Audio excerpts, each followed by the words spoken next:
عقیده کې شرک نو، عقیده کې یو دنیا پرستی رااله، یو خواهش پرستی. دې د وجه نه د مساجدو کې دا مبتدعين ګورئ د دوی د امامتۍ غرض صرف او صرف دنیا، خپل عزت، خپل سات تېرول، دا غرض وي نو د خلکو په نظر کې سپکي. د علماو غوښې ګوره په زارو. زما عزتمندو محترمو مسلمانانو ورونو، که یو انسان دا غواړي چې زه سبا د الله دربار کې په ډېر ښایسته انداز باندې ودرېږم او ډېر د کامیابۍ په حال کې ما او ډېر افضل او غوره یم د ډېرو بندګانو نه، نو اهل علم وایي دا د یو څو قسمه لباس دنیا کې ځان ته واغوندي. دې خبرې ته ګوره ډېره قیمتي خبره ده.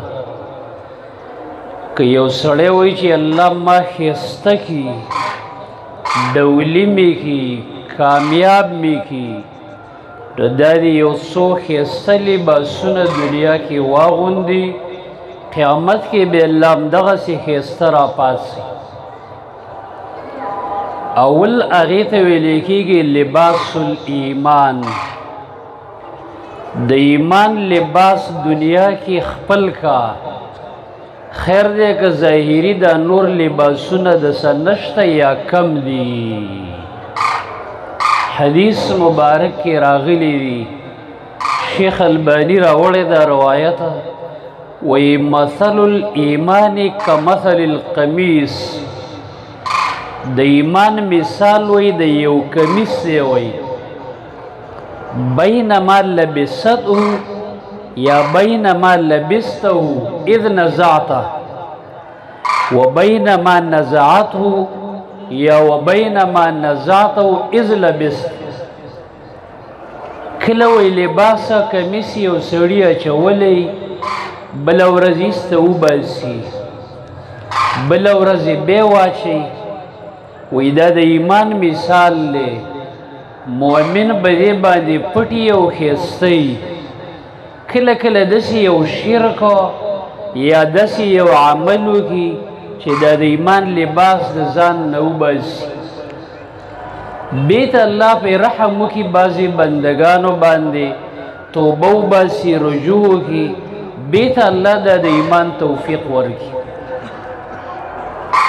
دویم روایت کې د عبدالله ابن عمر رضی الله عنه نه نقل لی، هغه وایي د الله نبي فرمایلی دي ان الایمان لا یخلق فی جوف احدکم کما یخلق الثوب فاسألوا الله ان یجدد الایمان فی قلوبکم.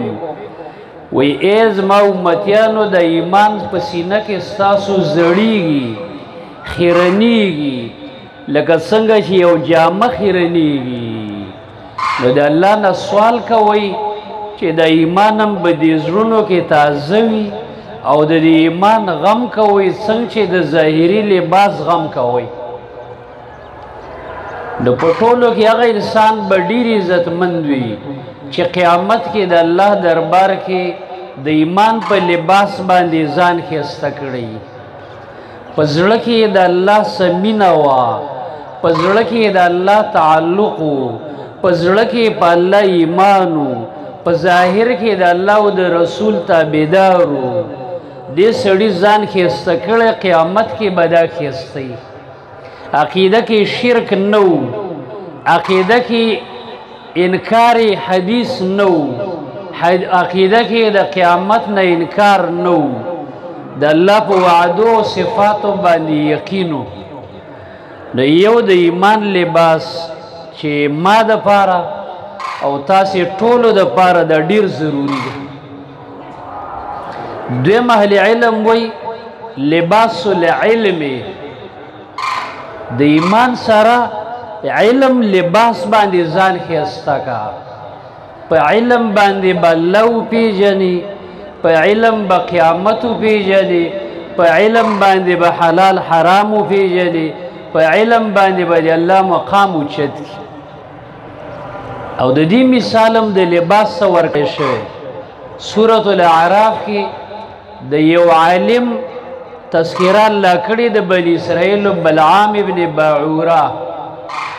الله یو داسې علم ورکړی و، 12,000 به د ده مجلس کې شاګردانو، دعاګانې به یې قبلېدلې، لیکن د لږ دنیا د لالچ د وجې نه دنیا ته مایله شو. د الله وایي هغه د علم لباس مې ترې ویسته. واتل علیهم نبأ الذي آتیناه آیاتنا فانسلخ منها فاتبعه الشیطان فکان من الغاوین.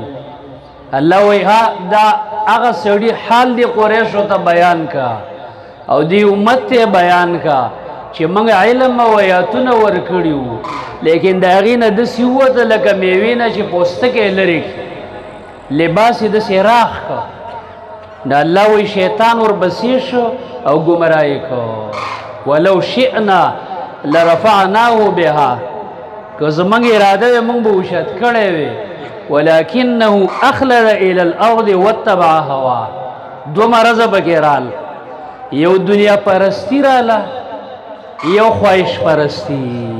دنیا چې د یو عالم زړه کې د دنیا لالچ، د دنیا مینه، د دنیا حرص راغی، زما عزتمندو د الله تعلق تی وځي.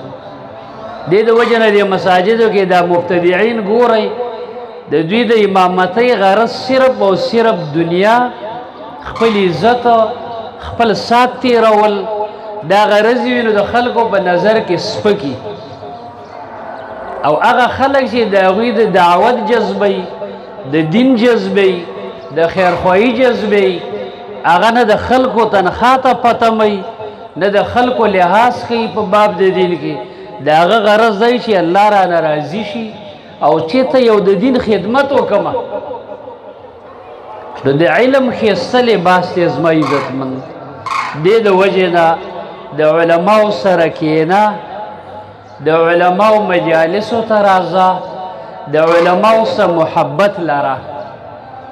ابن عساکر رحمه الله لیکلي وی ومن اطلق لسانه فی العلماء، د چا ژبه چې د علماو باره کې سپکه خوځېدله، په هغه کې یو شرعي نقصان نه و، ابتلاه الله بموت القبل قبل الموت. وی الله به د مرګ نه مخکې د ده زړه د هر خیر نه مړ کړي، مړ. او بل ځای کوي ولحوم العلماء مسمومه، د علماو غوښې ګوره په زارو ککړي دي. علماو سره د دین د وجې نه ګوره خلک نفرت کوي. نو وایي زه نصیحت کوم چې د علماو قدر کوه، د خپلو سپین ږیرو مشرانو قدر کوه. که د قرآن یو ټکی په سینه کې دی، د هغې د وجې احترام کوه. الله به د بچو کې دینداره خلک پیدا کړي، الله به د قبر او آخرت ښایسته کړي. نو د علم لباس دا ډېر ښایسته. خو زموږ دور دا دی چې د علماو د مجالسو نه خلک تښتي، درس ته ورسره ټیم نه وي، خطبې ته ورسره ټیم نه وي، او بار هسې په بیټکونو حجرو او مجالسو کې وخت تېروي. دې د وجې نه په هر مسجد کې چې د کتاب او سنت خدمت کېده، زما عزتمندو هغه درس ته کښېنه، آخرت کې به دې په کار شي. الحمدلله موږ ماسخوتن د قرآن درس کوو، سهار کې زموږ یو قاري صاحب د قرآن درس کوي، خوا کې زموږ بل مسجد دی د ملګرو، هغې کې درس کېږي. د زنانو مدرسې به کېږي، د یو په ځای باندې 2-3 مدرسې دي زموږ په دې لړ. په کار ده چې دې ټولو سره زموږ خیرخواهي وي، د دوی په درسونو کې کښېنو، د دې علماو عزت کوو، د دوی کم تعاون زموږ د وسه کېږي هغې کې منډه وو.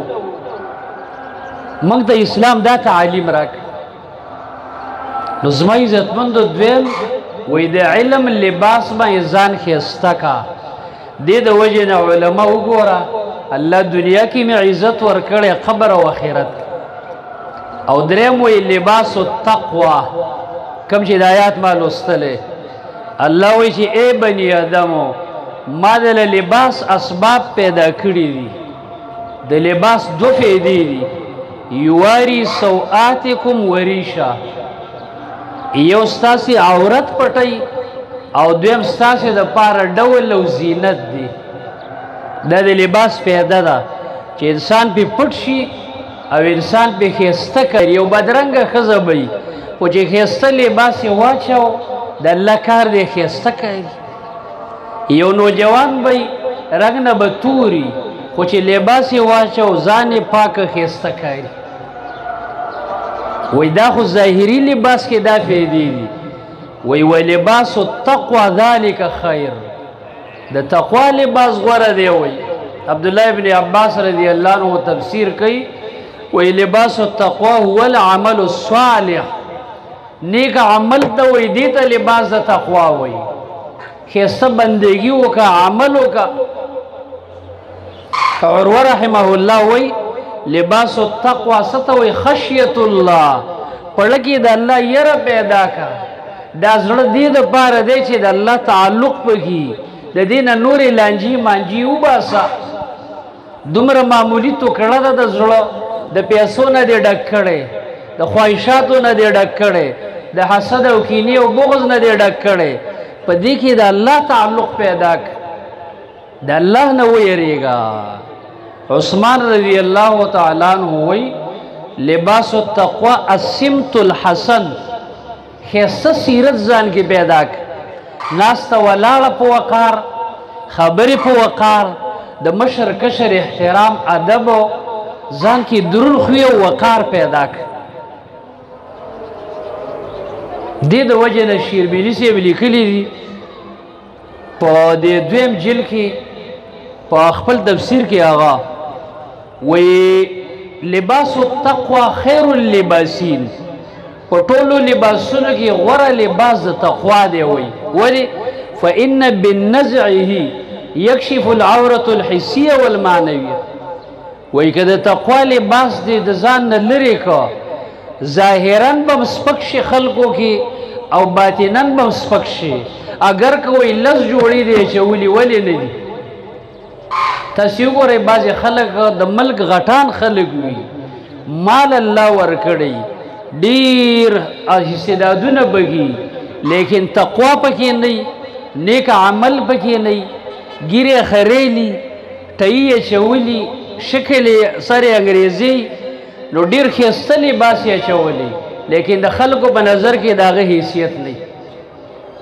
یو غریب طالب العلم دینداری پکې وي، تقوا پکې وي، د الله یره پکې وي، ښایسته لباس ته دومره ښایسته کاري په دغه تقوا باندې چې زم وایم او تم وی چې زما بچی هم داسې دینداره وي.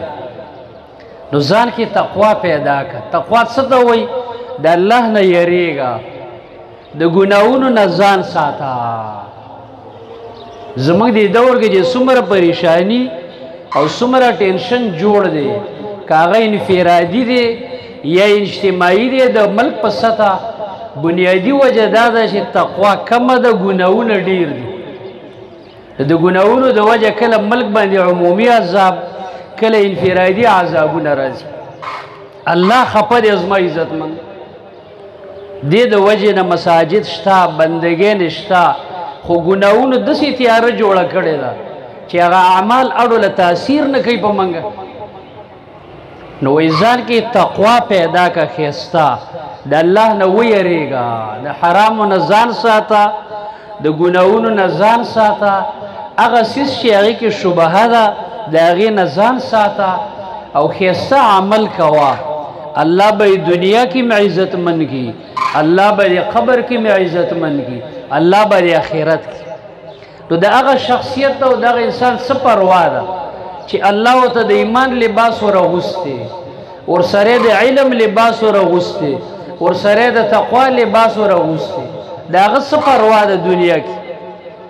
الله به د هغه عزت نه کوي، الله به هغه ښه نه ساتي، الله به هغه نه کامیابوي. ولې به نه کامیاب؟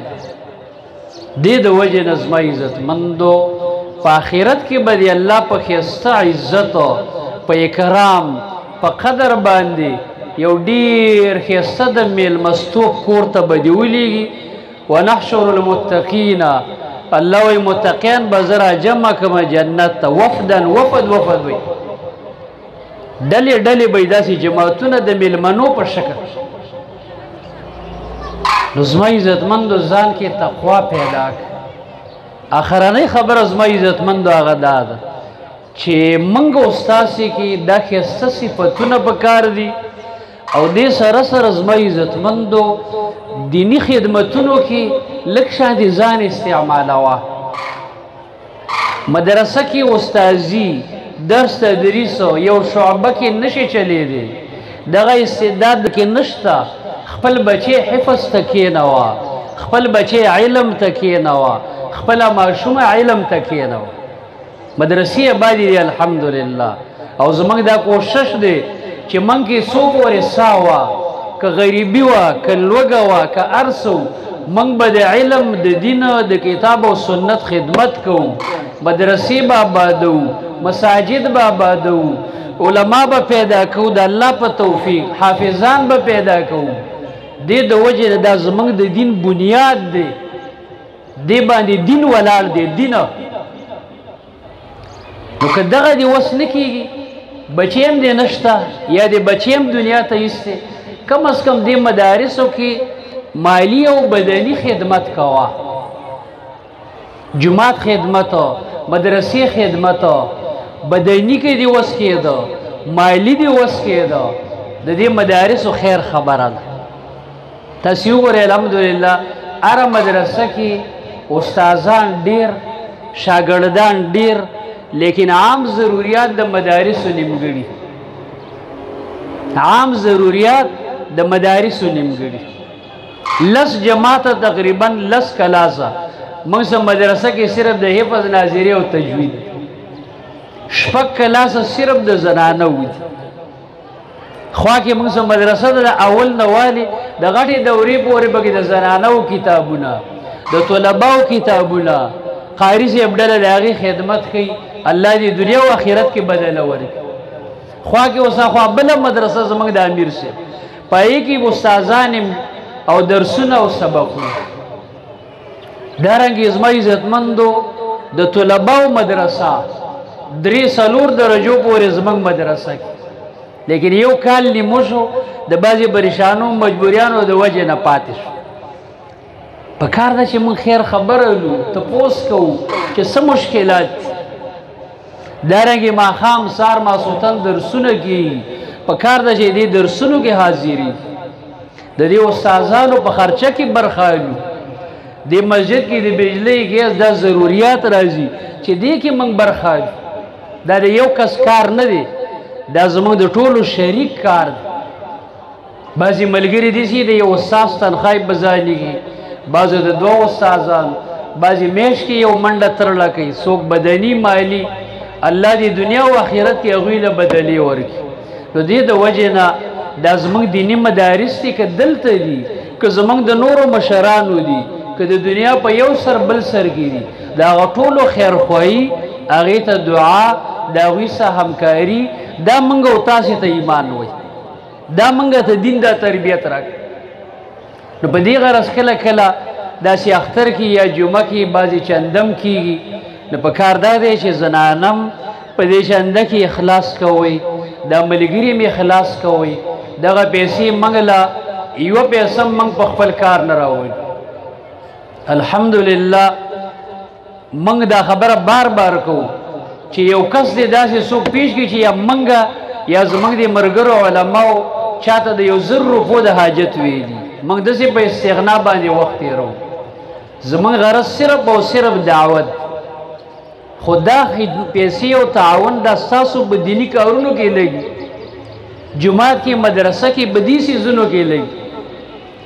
په دې چنده کې زما عزتمند اخلاص کوئ. دارنګې اړه کې کوم مسلمان ته خیر او حسد مه پرېږده. معمولی معمولی خبرې ګیلې ټپې کله چې دعوت یو ځای ته ورسي، شیطان ظالم دا پیدا کوي. دعوت چې کله په ترقۍ روان شي، نو شیطان به هغه ځای کې معمولی ګیلې ټپې پیدا کوي. هر ځای کې د حق پرستو منځ کې کله کله ګیله ټپه اچي. مؤمن صفت څه دی؟ پړه کې بچا ته بغض نه لري. مؤمن صفت دی معافي، مؤمن صفت دی درگذر. ځکه موږ دی له نه پیدا آخرت له پیدای. دارنګه کله کله خپل خپلوانو کې بعضې خلک داسې یو بل سې خفګان وي، یو بل د اړه کې حسد وي، یو بل ته بغض وي. داسې مبارکې شپې ورځې د اختر او د روژې او دومره تهجد او بندګۍ نه یو سړی وکړي او دومره پوهی او دا بیا هم په زړه کې بغض لري. دا سړی چې الله ته ودرېږي او الله ته وایي چې ما معاف کړه او ته د الله یو بنده نه معاف کړې دنیا کې. وایي نه نه زه پښتون یم، کفن کې به هم زما شکل ته نه ګوري. بعضې پښتانه دا وایي. ای لکه الله خپل پیغمبر ته وایي خذ العفو، معافي کوه، سبا مال راځي تم معافۍ ته حاجت لري. نو زما عزتمندو زموږ د اړه د دې څیزونو دپاره نه دی، الله دپاره درګذر. که په کور کې د اختلاف راغلی، ورور دی، ترزوی دی، رشته دار دی، الله دپاره یې معاف.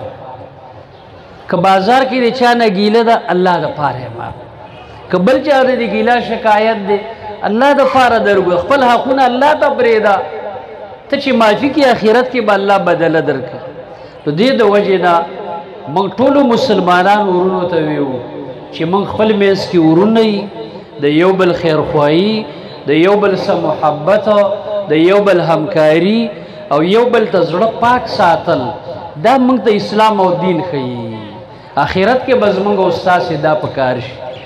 الله رب العالمین دې ماته او تاسې ته به دې خبرو باندې د عمل کولو توفیق راکړي او الله دې زموږ او ستاسې د اختر او روژې تراویح په خپل دربار کې قبول او منظور کړي او الله دې زموږ د ګناهونو دپاره د معافۍ سبب وګرځوي او الله دې زموږ د دې مشرانو د دې علماو په عمر او علم کې برکتونه واچي او الله دې زموږ د مدارس آباد لري او د هر شر او فتنه دې الله حفاظت وکړي.